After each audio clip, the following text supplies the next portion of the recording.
Geger, bule asal Jepang ditemukan tewas di kamar hotel, identifikasi awal terungkap.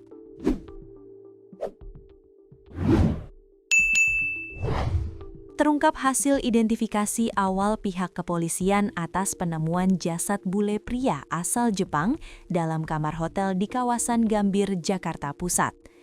Warga negara asing atau WNA asal Jepang berinisial KH59 itu ditemukan tak bernyawa di satu hotel di Jalan KH Hashim Asyari, Petojo Utara, Gambir, Jakarta Pusat pada Rabu, 18 Februari 2026 pukul 7.57 WIB. Saat ditemukan, jasad KH dalam posisi telentang di atas tempat tidur. Polisi pun mengungkap hasil identifikasi awal.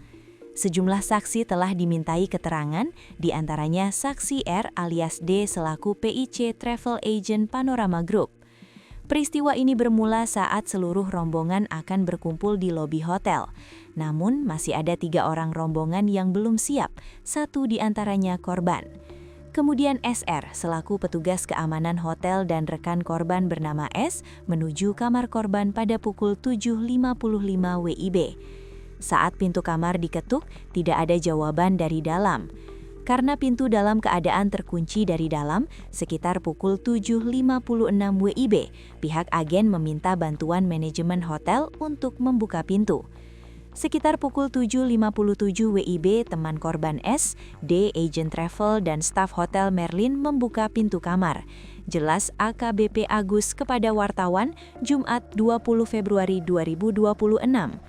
Saksi-saksi mengecek pernafasan korban melalui hidung, namun tidak ada respons.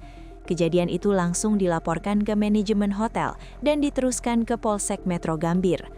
Setelah dilakukan pengecekan oleh tim identifikasi, jenazah korban dibawa ke RSCM pukul 10.30 WIB.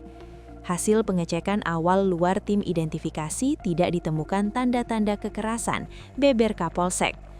Menurut saksi D, rombongan korban berjumlah 24 orang dan rencananya menginap selama 2 malam, yakni 17 Februari 2026 hingga 19 Februari 2026.